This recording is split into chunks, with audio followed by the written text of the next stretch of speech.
Hello and welcome to the Let's Talk Azure podcast with your hosts, Sam Foote. And Alan Armstrong. If you're new here, we're a pair of Azure and Office 365 focused IT security professionals. Each episode, we talk about a specific topic in the space. This week, it's episode 4 of season 3. We're going to have a chat around privileged identity management, a service from Microsoft that helps provide just in time access for management roles across numerous services. Hey, Alan, how are you doing this week? Hey, Sam, I'm not doing too bad. How are you doing? Yeah, well, I wouldn't be somebody from the UK unless I talked about the weather on this podcast. So yeah, it's been it's been very cold this week in the UK. It's actually started to feel a little bit like winter. So yeah, but just busy. This week seems to have flown by for me, to be totally honest with you. So yeah, but some good projects that we're working on at the moment and moving things forward. So that's really positive. Yeah, I've been up I say up into the office. I've been up to the southern unofficial office, haven't I? Because it's been a Yes. bit cold at home in the insulated shed that I work in. Alan, I think you're supposed to refer to your shed as a garden room. It makes it sound a lot a lot posher. Not nicer, yeah. Okay. The garden room, Yeah, yes. if listeners don't know, Alan has a converted. Well, it used to be a shed. I don't think you can call it a shed anymore. That he works from, but yeah, heating challenges this week meant that he came into the office that I work from, which is a nice toasty 20 degrees. Yeah, we got us with a little bit of Terraform, didn't we? Well, I got Yes, into some of exactly. it. Yeah, definitely a lot more. You definitely know it's very different working in person. Together, right? Because we're always remote, so it's sometimes a bit strange to actually sit next to somebody and collaborate like the good old days. Anyway, so yeah. Yes. Okay, so let's get stuck into PIM. So um, Alan is going to take the role of subject matter expert. And Alan truly is the subject matter expert out of the both of us on PIM. He's been involved in a lot of PIM configuration and management for a lot of customers that he's worked for. So yeah, hopefully I can extract as much knowledge out of Alan's brain as I possibly can. So if you're ready, Alan, let's kick off.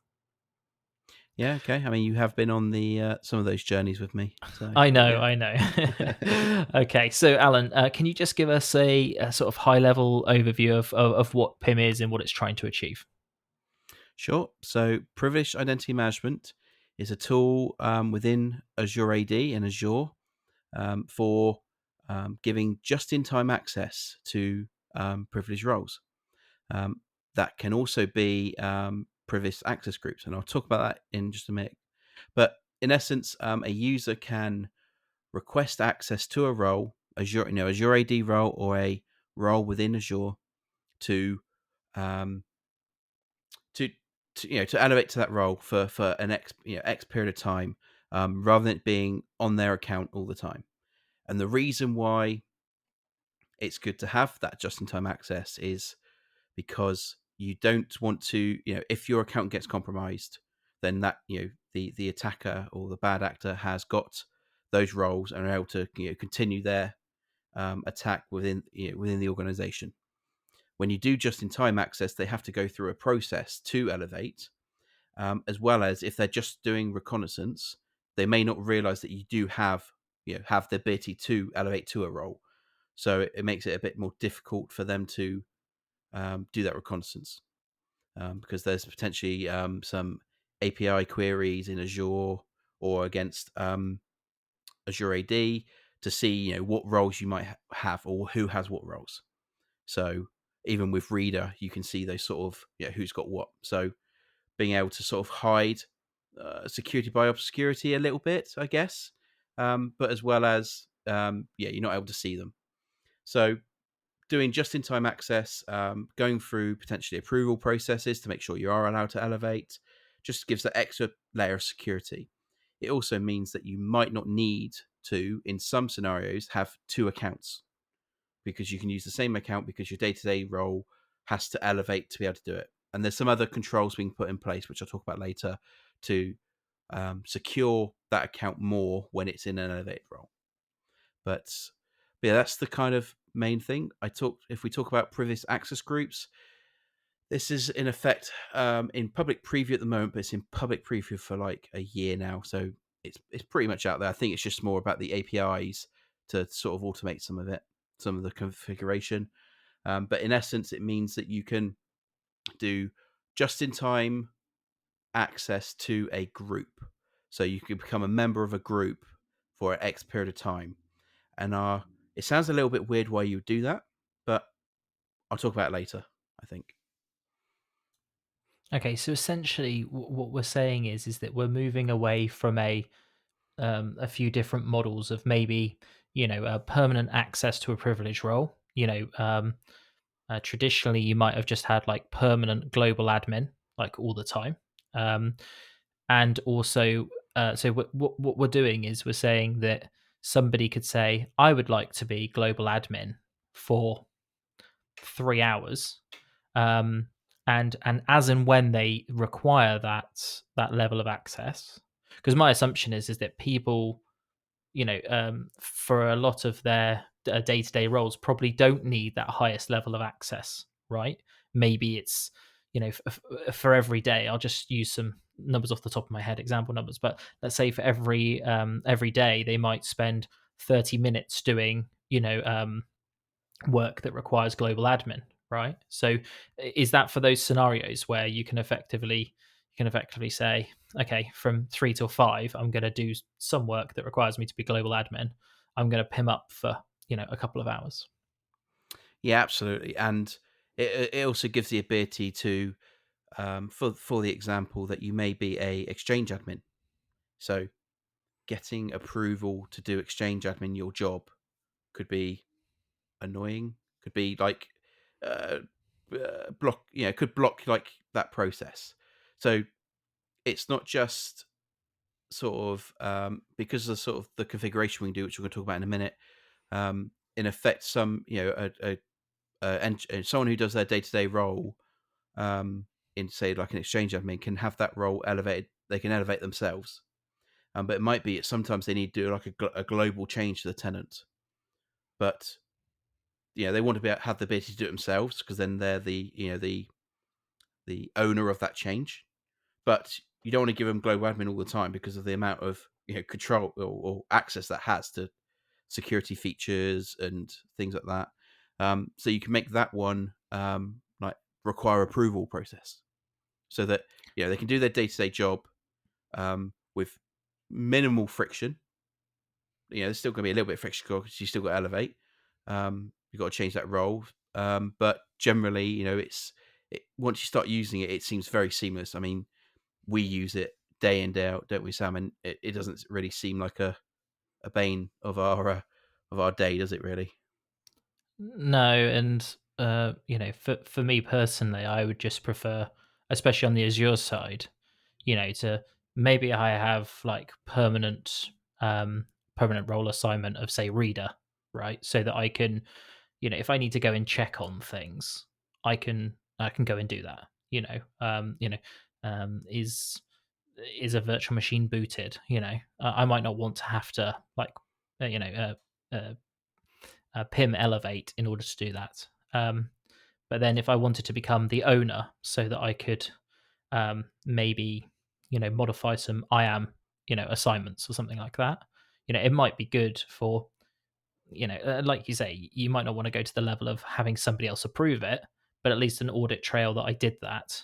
And it's time scoped as well, so like you say, the um the lateral the reconnaissance and lateral movement of a bad actor that's maybe compromised my account is going to be a lot lower, because like you say, because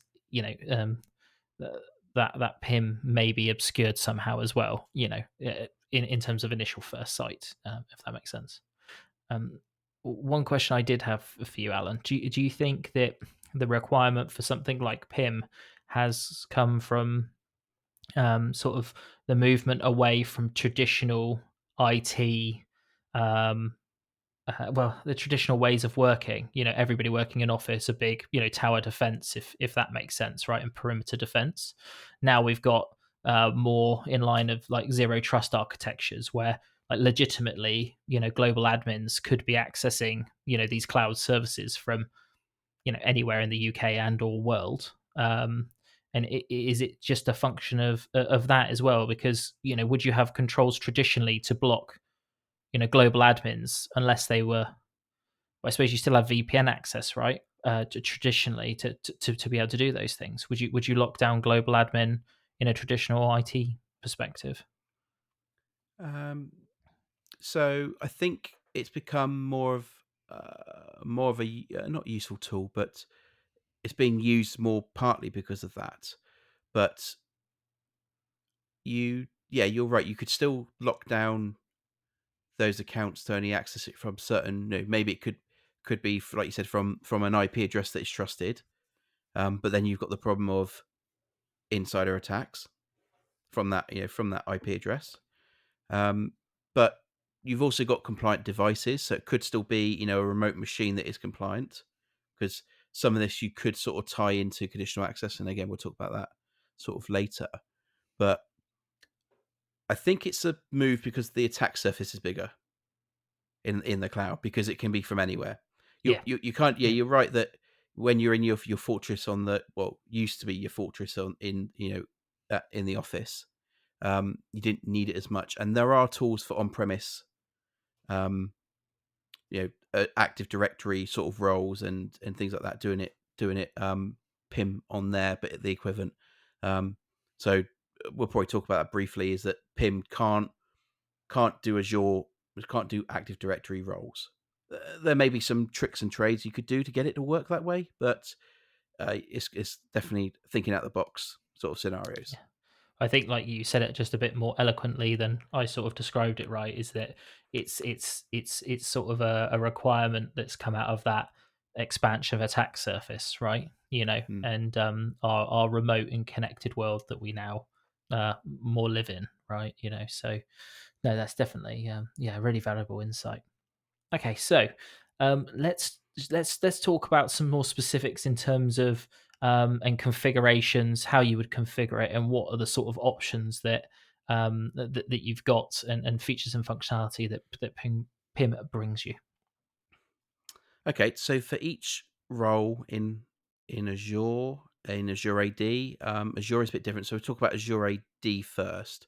So for each role, you're able to set the configuration about how you or how in effect what can someone do with their elevation.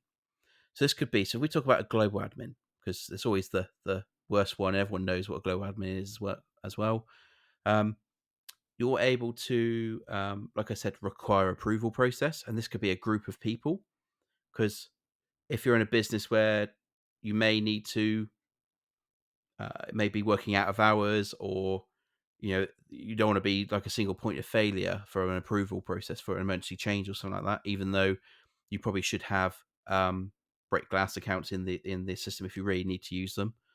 Um, so you can do approval process, and they can go through an approval. So what happens with that is that the person who's approving gets an email, they go into the portal, they approve it, and then within sort of 5 minutes you get the access.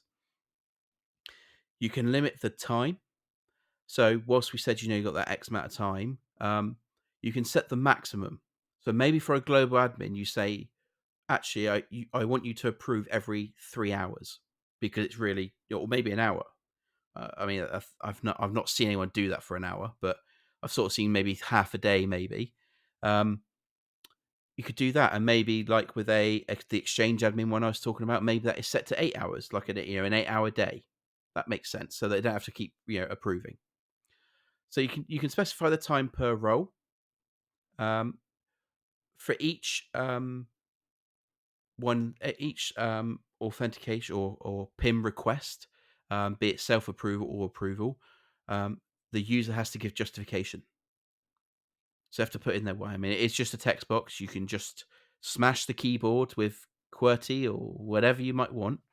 But that is Not audited. not recommended best practice, by the way, No, but yeah, no, no, sorry. absolutely not. But that puts it into audit. So when that gets approved, when you elevate, notifications go out to admins, and they see why you elevated. So even in a self approval, there is sight of you elevating, as well as it going into the Azure AD audit. So if there is a problem, or you're doing something you shouldn't be doing, and you need to justify it, first thing that auditors or teams are going to look at is, why did you elevate? So that does need to be. It does have to be war and peace. It has to be some sort of like idea about what you're doing. Um, the other bits you can add is that you can have a ticket number. So if you've got a ticketing system and you're doing not approvals, change request, that's what I'm thinking of, then you can actually put the change request number in so that it's all tracked against it. So someone could search for that change request, or they can refer back to the ticketing system of that change request or incident and see why you're elevating. So then you have to put less detail in the justification, I guess. Like I said, there are notifications and different ways of being notified. So one part is that if you add someone as an active role on that, so as an active global admin, that means they've got it 24/7, rather than being eligible. If they get added without going through PIM, admins get notifications to say that someone's been added without going through, without being assigned via PIM. So you can see when maybe someone's just gone in the portal and gone, yeah, I need GA, or I've got GA, I'm going to give it to Sam.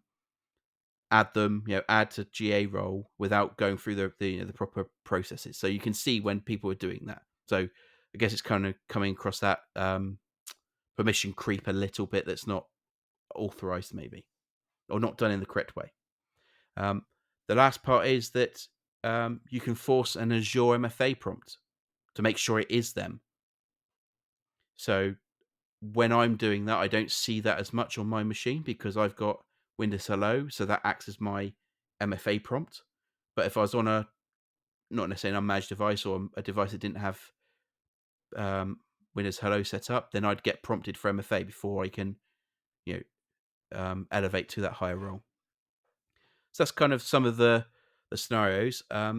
With Azure, those roles, it's not based on like the owner, contributor, and that. It's done on where you're connecting, or where that role is set. So if it can be done by subscriptions and management groups, and I think it might even be able to go down to resource groups, but we'll have to double check that.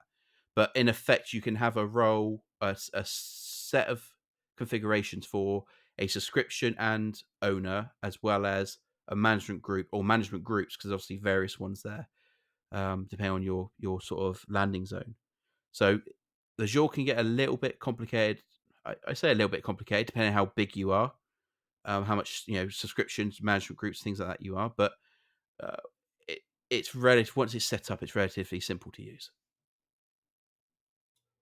Yeah, it sounds like to me, it sounds like there is a lot of configuration that is possible there, which leads to great flexibility. That's kind of how Yes. I sort of feel it. But obviously, with more, with less opinionated options, like if you have less options, sometimes that like it, inherently has some level of opinion, on the side of it. So I suppose, do you?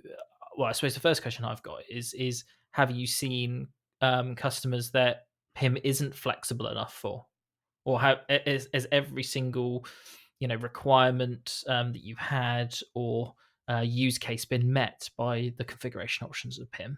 Do you think there's anywhere that it falls short in terms of its configuration? I don't think I've come across it. I think before privileged access groups came in, which we haven't really talked about in that configuration. I'll quickly talk about it in a minute. But probably the only restriction was that you can only have one set of configurations per role, which meant that if, like, global admins, like I said, you want to have a different configuration for different teams, maybe because maybe you got like access, like if you've got an internal SOC, maybe they want to be able to just self elevate in there because they've got the green light, or the approver is the SOC manager, or the team leads, and they're the level 4s, and maybe your internal IT have a different like subset of people. And you don't want to kind of cross those two. Maybe maybe you've got different like time, how much time they got to have per role as well between different teams. So that sort of like flexibility there about, can different teams have different settings, and that's kind of where the privileged access groups come in, because these groups are ones that can be assigned a role. So this means that you can like assign the Azure AD role to that group, and then any member of that will then get that role. So when you integrate it into privileged identity management, it means you can set those settings for that group, which then means you could have like 2 or 3 groups for the same role and now have different configurations. So it makes it more flexible, and then it transitions to other things later, which we'll talk about how then you can use groups to do PIM for other things. Okay. No, yeah, that sounds, yeah. It does sound, and I've never really seen the limits of, you know, any what I would call sort of, normal usage of, sort of session based elevation, right? Every single use case I've ever been able to think of has been covered. That's why I think it's weird. I never really have like, some products have like known limitations and quirks, and we sometimes hear the same feedback for them over and over again, and then over time they get improved, right? I just haven't had that conversation with anybody, to be totally honest with you. So no, it's a really powerful product, I think. Yeah, I think in its infancy, when it first came out, it was really good, but it was really hard to the role being elevated took some time, and it was a bit unsure about how long it took and things like that. So it was very difficult to kind of not justify, but it became a bit more like, oh well, I need to do something I need this role now within sort of the next 5-10 minutes. Maybe it's like 15, 20, 25 minutes. You didn't know if you had it yet, but that sort of experience has been streamlined as it's evolved. Yeah, no, that's great. Well, I think that leads quite nicely onto my next Mhm. question, really, and that's around end user experience. Because as techies, we love to put technology in place to reduce attack surface, and improve a customer's overall security posture. But sometimes that can lead to users not having the best experience, and that is maybe the art versus the science of especially cloud security, or any type of IT related to security, I suppose. So can you just talk to us a bit about the end user experience, and do you have to be a sort of a technical stakeholder in order for it to work for you? Nope, absolutely not. So I think when it first came out, I think this was the bugbear, which is what I kind of said, that it was a little bit clunky. It was, you've seen the value in it, but it was quite sort of difficult to kind of understand why. You kind of felt like, well, why bother? Why do I need to pay for this? It's causing more hassle than it's worth. But I don't think that now. Just to make that clear. um, so to do that elevation, you in effect have to do is go to a blade in the Azure portal. It's called a request privileged access or privileged access. You can go in there, and then in that blade you can go to my roles, and it will tell you, it will split it by Azure AD and the privileged access groups. You go in there, and it will list you what roles you're able to elevate with. You click on one of those roles, click activate, and then you get this little box. You get the little blade come up on the right hand side, um, and then you fill out that information. How long do I want it for? I have to do an MFA prompt, justification, ticket. It needs to go for it's going to need to go for approval. You fill that information in.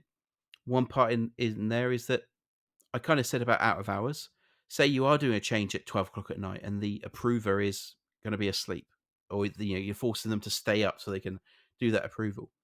You can set these change these windows of this privilege to whatever time you want. You can either activate it right now, or you can say, actually, I want to activate it, 10 minutes before my change. So 10 to 12, I want it, and I want it for 2 hours. Submit it. It then goes through. If you've got self-approval, it will just go, thank you, I'm going to go and do that. If you've got it set to the custom time, it will go, right, that we'll activate that at that point. If it's custom and it needs approval, it will go to the person for approval because it will specify the time and things like that. They approve it. And then at that time, you'll get an email to say that your role has been activated. Give it a couple of minutes and you have it. And from my experience, I say recently in the last year or so, is that it's been within 3 or 4 minutes. It does depend sometimes on the service. So Exchange can be a little bit slower because of the way that it synchronizes its roles and things like that. And if you work with Exchange, then you should hopefully you kind of know that sort of that synchronization delay kind of thing. So you expect it, but generally within Azure, it's almost like a refresh page, and maybe sign out, sign back in sometimes, because you've had that, haven't you, a couple of times where you've needed to close the browser and reopen it when we've been working with other customers and stuff. Yeah, Um, I don't feel like that sometimes is really PIM, so to speak. I think it's more like Session and stuff. browser Yeah, session yeah. front end cache, like, because like you say, you hit a command like you will with the Azure portal all the time, really. If you can't see stuff, just keep refreshing until you hit a server that's actually got the consistency that you'd like, and you usually see your resources pretty quick. So but yeah, yeah.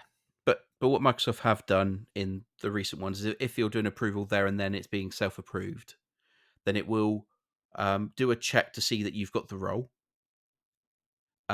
assign you it, check that you've actually got it, and then it will actually reset your session. So you'll refresh the page anyway. With it, it'll like do a countdown for 5 seconds and then refresh it to try and improve that experience. So they've definitely thought about it.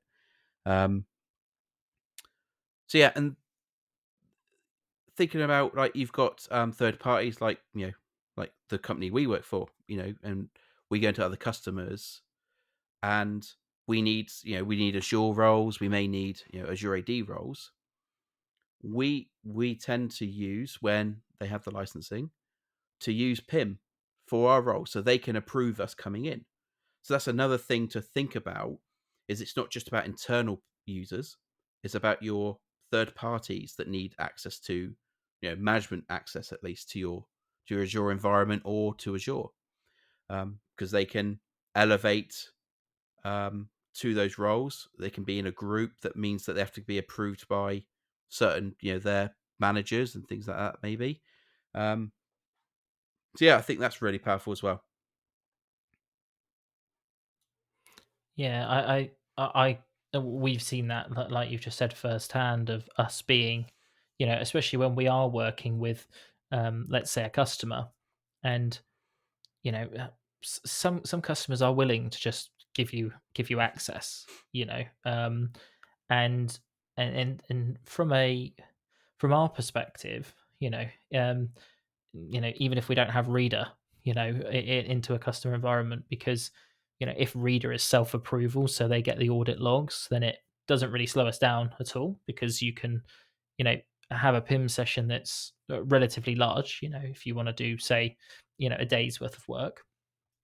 But then, like you say, if we're a third party working on somebody else's systems, it's probably a good idea if we say want owner into some, let's say a subscription or a resource group, in Azure. um it can be incredibly powerful. I mean, it can become noisy, I suppose. There's a balance there between, approval spam and those things, which can be tuned, obviously. But yeah, it's an incredibly powerful system. Well, I think we've got to kind of think about the world that we're in at the moment, with a lot of the attack chain and third parties being compromised, and then gaining access to the to your systems. We've Yeah, seen that with a couple of recent companies, haven't we? So yeah. Well, not customers we yeah, work with, but we've heard the news and stuff. yeah. There's real world examples of, it's not necessarily like the inner. circle of a company that's been compromised, but they may look to sort of contractors, outsourced teams, and try to, if you've got a very mature organization that allows access to, let's say, less mature, smaller organizations. I'm not saying that smaller organizations are inherently, more insecure, but because your attack surface has been increased there, it is right, I think, to put some level of control in place, and there are public examples of that happening. So again, we don't really like to talk about security from a fear perspective. We like to always base our decisions on risk, and that there is a credible risk there, I think. And Yeah, if especially if you're especially licensed for it, it's kind of a no brainer as well, right? So yeah, absolutely. okay, so we've talked a lot about. Well, I suppose this is a podcast about Azure. So we have talked a lot about Azure AD and Azure in this conversation so far. But what if I'm a multi-cloud uh, customer? What can we do there? So before privileged access groups PAGs were available, it was just Microsoft Cloud, and I think that was okay, to be fair, because there's still a lot there to manage. Um, but with privileged access groups, because they are in effect just security groups with a role, they don't necessarily have to have an Azure AD role, but they're that type of group. Um, you can use that to synchronize with AWS and potentially AWS and GCP.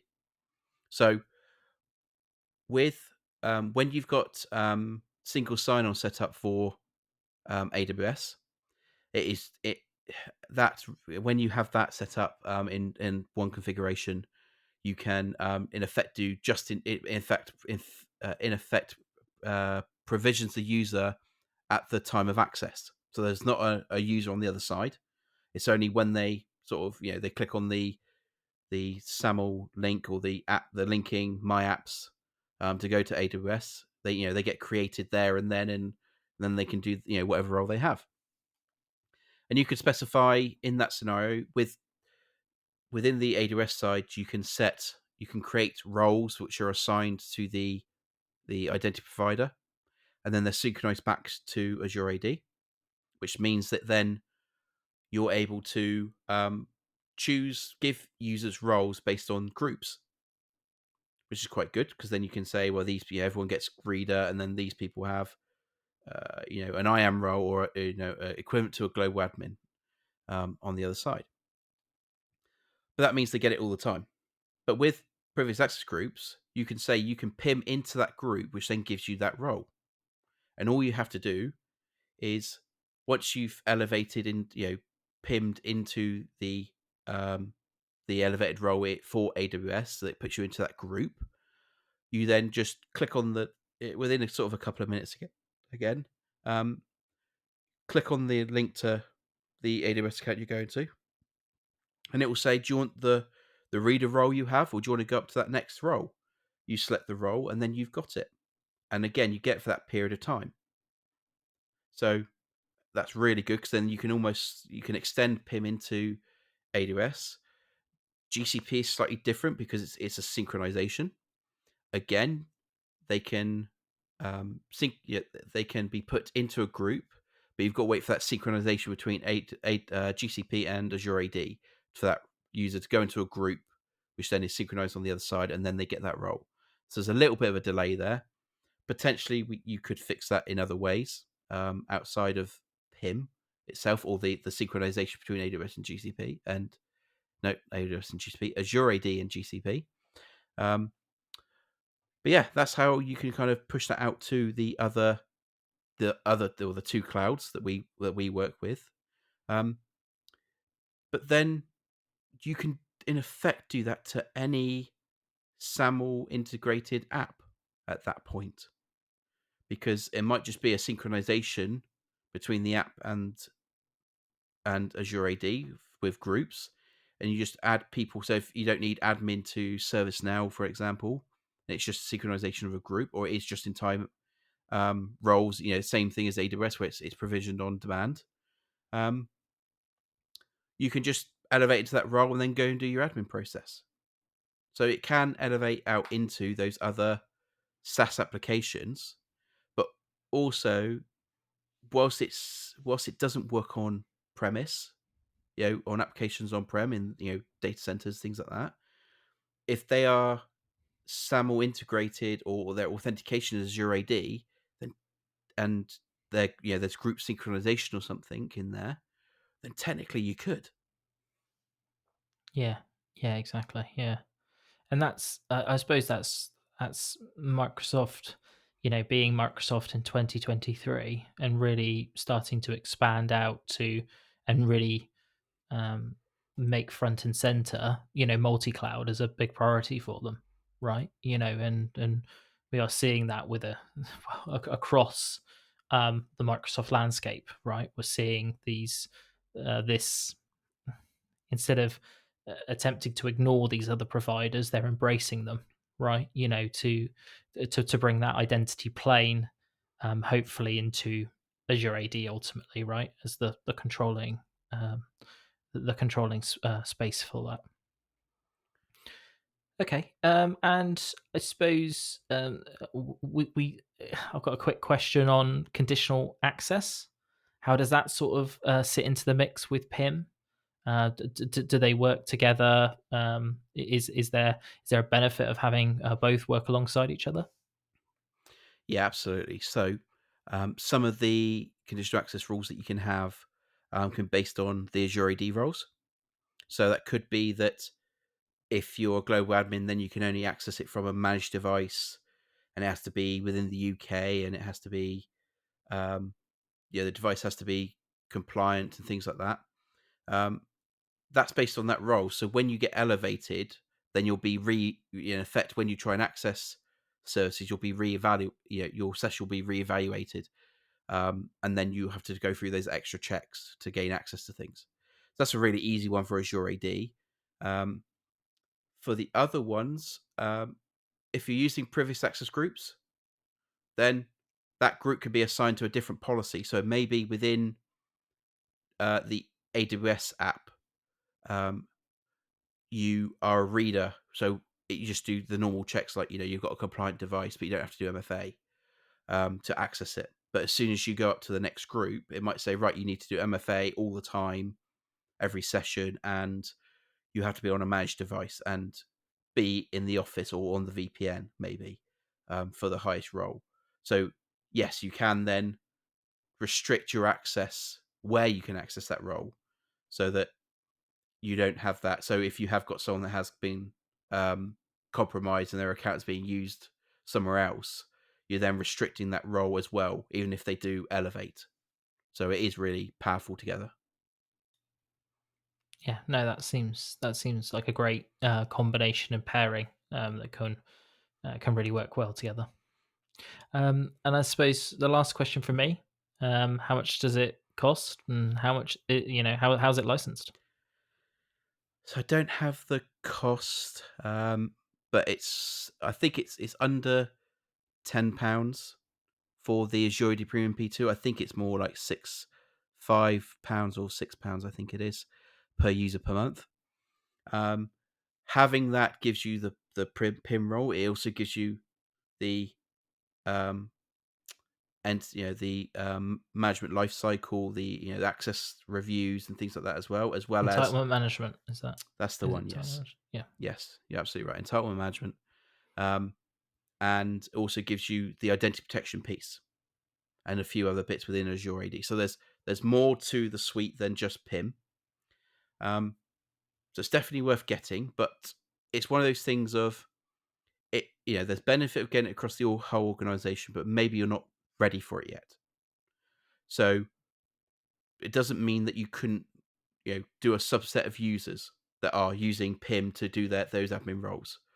I think that is better to do that and to adopt it in that piecemeal way, so that you don't, you're not you don't have to, if you're a larger organization, a £3 or £4 a month cost can be quite a lot to, quite be a capital cost, or so, the subscription's going to be quite a lot for the year, etc. So if you've only got 20 or 30 admins, then that's quite a small cost to see massive benefit. It also gives you that capability of also looking at the other products for those users, and then working it on from there. Guest users are covered by the what used to be the 4 times, I think, for every license you had in the elevated roles. But I think there's a new way. There's a new bit where you attach to a subscription. I think it's the first. I don't know what the number is. I'm going to say first 10,000 guest users are covered by, as part of your licensing. I think it's something like that. It might be a smaller number. I think it is quite high though. So guest users are kind of included, I think, in your current licensing. So you don't have to worry about them, providing they are B2B. If they are a local account that you're giving them, then they have to be licensed. Okay, great.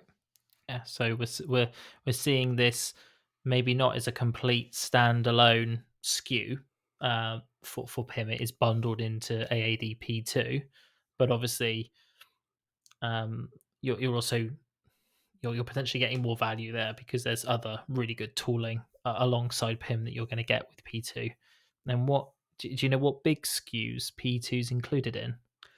Is it, So it's in the Enterprise Mobility and Security EM&S E5, and then it's the Microsoft 365 E5 Security add-on, and then you've got the Microsoft 365 E5 full yeah, beans one. okay. So So it's E5 level or it's P2 licensed separately, if that makes sense. yeah, Can you do P2 just completely on its own? yeah, you can do. No. I think you've got to have the P1 because I think it's a step up as you're in P1 as well as P2.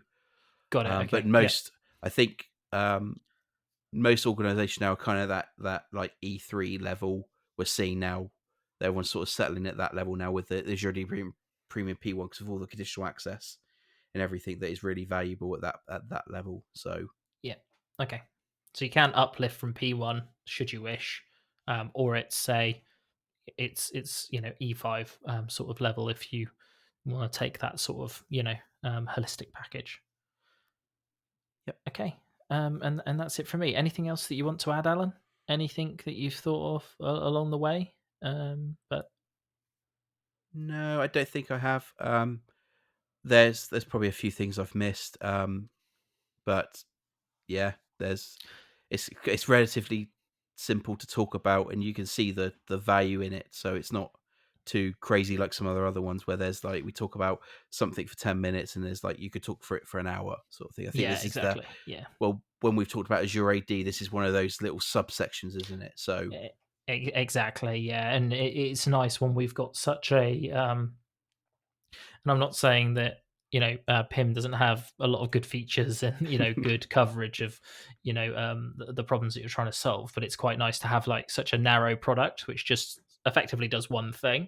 We're not talking like you say, like a group of a collection of closely related technologies where we have to like fire through it just as quickly as possible. So it is good because I feel like when we talk about these narrower scoped products, we get more of your sort of deeper technical insight, if that makes sense, and we can talk about what we've seen in the real world and things like that. So yeah, no, it was great. Thank you very much for taking us through that, Alan.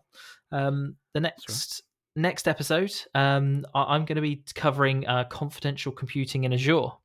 So if you like your computing confidential, then make sure you you listen to tune into the next episode.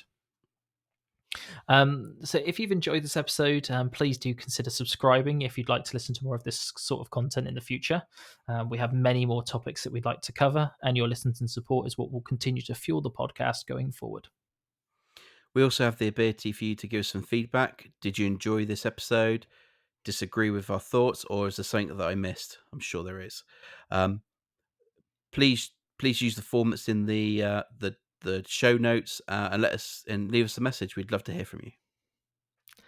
Perfect. Thanks, Alan, and we'll catch you all next week. Cheers. Yep. Speak to you soon. Bye.